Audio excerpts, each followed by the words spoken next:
नमस्कार, स्वागत है आपका। आप देख रहे हैं द न्यूज और मैं रानी गुप्ता आपके साथ। इस वक्त की बड़ी अपडेट सामने आ रही है इंडिया अलायंस को लेकर के। आपको बता दें कि इंडिया अलायंस में कुछ भी ठीक नजर नहीं आ रहा है। दरअसल जहां टीएमसी ने पहले इस बात का ऐलान कर दिया कि वो लोकसभा का चुनाव अकेले लड़ेगी, तो अब राहुल गांधी की न्याय जोड़ो यात्रा को बंगाल के सिलीगुड़ी में एंट्री पर ही रोक लगा दिया गया है। सीधे तौर पर राहुल गांधी को बंगाल के सिलीगुड़ी में किसी भी तरीके की सभा करने की इजाजत भी नहीं दी जा रही है। तो वहीं दूसरी ओर अब इस पूरे मामले पर बीजेपी के प्रवक्ता शहजाद पूनावाला ने जोरदार तरीके से हमला बोला है। बता दें कि इस दौरान बीजेपी प्रवक्ता शहजाद पूनावाला ने यह कहा है कि राहुल गांधी को न्याय जोड़ो यात्रा नहीं करनी चाहिए, बल्कि उन्हें कांग्रेस जोड़ो यात्रा करनी चाहिए, इंडिया अलायंस से जोड़ने की यात्रा करनी चाहिए। बता दें कि एक के बाद एक हमलावर होते हुए नजर आ रहे हैं। उन्होंने स्पष्ट तौर से कहा कि कभी ममता बनर्जी अकेले चुनाव लड़ने का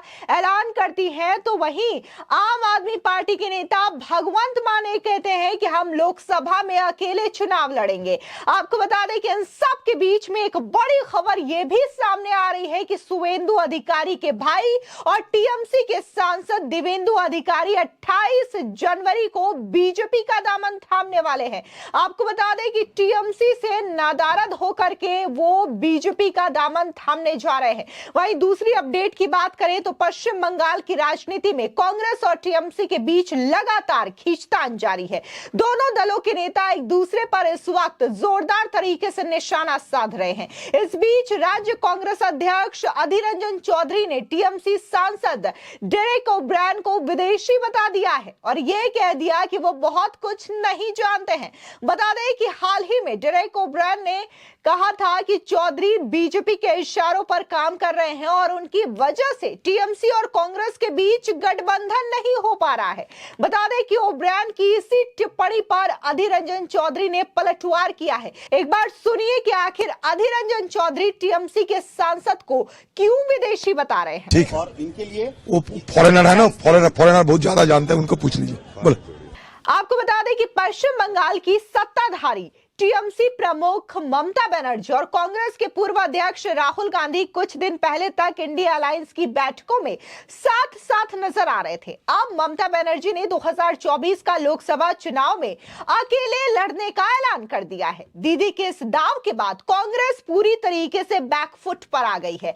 कांग्रेस डैमेज कंट्रोल के मोड में है, तो वहीं ममता बनर्जी ने तेवर नरम पड़ते नहीं दिखाई दे रहे हैं। अब टीएमसी और कांग्रेस के बीच दूरियां किस कदर बढ़ गई है, इसका अंदाजा इस बात से लगाया जा सकता है कि ममता के राज्य में पुलिस प्रशासन ने राहुल गांधी को जनसभा करने की अनुमति तक नहीं दी। बता दें कि राहुल गांधी मणिपुर से महाराष्ट्र तक भारत जोड़ो न्याय यात्रा पर निकले हैं। राहुल गांधी की यह यात्रा पश्चिम बंगाल में प्रवेश कर चुकी है। कांग्रेस ने सिलीगुड़ी में राहुल गांधी की जनसभा के लिए प्रशासन से अनुमति मांगी थी, लेकिन नहीं मिली। अब इसे लेकर पश्चिम बंगाल कांग्रेस के अध्यक्ष और लोकसभा में विपक्ष के नेता अधीर रंजन चौधरी ने कहा है कि यात्रा के बंगाल में आने के बाद हमने एक छोटा सा निवेदन किया था कि सिलीगुड़ी में एक जनसभा की अनुमति दी जाए, लेकिन प्रशासन ने इसके लिए अनुमति नहीं दी है। उन्होंने लगे हाथ पुलिस प्रशासन की कार्यप्रणाली पर भी सवाल उठा दिया। अधीर ने कहा कि बंगाल में अगर सत्ताधारी पार्टी के विरोध में कुछ होता है तो पुलिस तुरंत एक्शन ले लेती है। उन्होंने ये भी जोड़ा कि राहुल गांधी की ये न्याय यात्रा पूरे देश के लिए यात्रा किसी पक्ष या फिर विपक्ष में नहीं है। अधीर ने कहा कि एक ताकत है जो देश को तोड़ना चाहती है, नफरत फैलाना चाहती है। उन्होंने कहा कि राहुल गांधी ने उस ताकत के खिलाफ आवाज बुलंद करने के लिए पहले कन्याकुमारी से कश्मीर और अब मणिपुर से महाराष्ट्र तक यात्रा का निर्णय लिया है।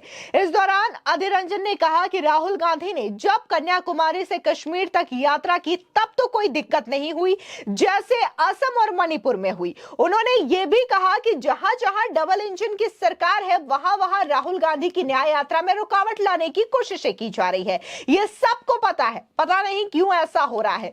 अधीर ने टीएमसी का नाम नहीं लिया, लेकिन प्रशासन और न्याय यात्रा में आ रही रुकावटों के बहाने डबल इंजन सरकार की कैटेगरी में खड़ा जरूर कर दिया। गौरतलब है कि ममता बनर्जी ने कांग्रेस को 2 लोकसभा सीट ऑफर की थी। अधीर ने तब कहा था कि हमें भीख नहीं चाहिए, हम 2 सीटें अकेले चुनाव लड़कर ही जीते थे और फिर से जीत सकते हैं। सीट शेयरिंग को लेकर तल्खी के बीच ममता बनर्जी ने 2024 के चुनावी रण में अकेले उतरने का बड़ा ऐलान कर दिया था। ममता के ऐलान के पीछे भी अधीर रंजन चौधरी की बयानबाजी और दीदी को लेकर आक्रामक तेवर प्रमुख वजह बताया जा रहा था। ममता के ऐलान के बाद कांग्रेस डैमेज कंट्रोल करने, दीदी को मनाने के मोड में नजर आ रही थी, लेकिन अब राहुल गांधी को सभा की इजाजत नहीं दिए जाने के बाद दोनों दलों के बीच तल्खी और भी ज्यादा बढ़ती हुई नजर आ रही है। और जिस तरीके से पश्चिम बंगाल प्रशासन ने राहुल गांधी को आने से इनकार कर दिया है, सभा करने से इनकार कर दिया है साफ सिलीगुड़ी में, तो ये इस बात की ओर इशारा करती है कि अब ममता दीदी जो है वो वापस इंडिया अलायंस में डैमेज कंट्रोल के मोड में नजर नहीं आ रही है, क्योंकि कहा जा रहा है कि कांग्रेस तो पूरी तरीके से ममता दीदी को मनाने के मोड में जुटी हुई है। मल्लिकार्जुन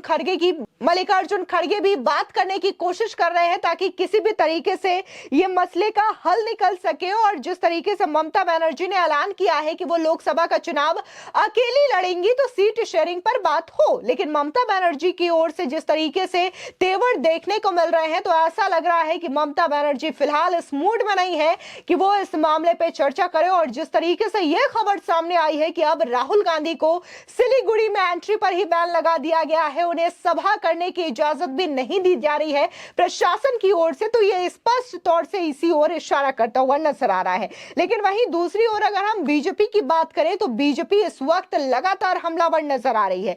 बीजेपी के प्रवक्ता शहजाद पूनावाला ने तो सीधे तौर पर यह कह दिया है कि एक के बाद एक इंडिया अलायंस को कई जख्म मिलते हुए नजर आ रहे हैं। पहले तो आम आदमी पार्टी ये कहती है कि वो अकेले चुनाव लड़ेगी, उसके बाद टीएमसी कहती है कि वो भी लोकसभा में अकेले चुनाव लड़ेगी। आखिर ये इंडिया अलायंस बना क्यों है जब सीट शेयरिंग को लेकर के बातें नहीं हो पा रही है, आपके मसले हल नहीं हो पा रहे हैं? क्योंकि अगर हम देखें तो राहुल गांधी भले ही न्याय जोड़ो यात्रा कर रहे हो, लेकिन जिस तरीके से प्राण प्रतिष्ठा का न्योता कांग्रेस पार्टी की ओर से ठुकराया गया है, इसके बाद से कई सारे नेता या यूं कहे कि सैकड़ों की तादाद में नेताओं ने कांग्रेस पार्टी से इस्तीफा दे दिया है और या तो वो बीजेपी में शामिल हो चुके हैं और या किसी और पार्टी की तलाश में वो निकल चुके हैं। लेकिन स्पष्ट तौर से यहां पर पूरी की पूरी कांग्रेस जो है वो आपस में ही बिखरती हुई नजर आ रही है। अगर हम कांग्रेस से नजर हटा ले, इंडिया अलायंस पे भी नजर डालें, तो यहां पर भी तमाम पार्टियां जो है वो अपने अपने तरीके से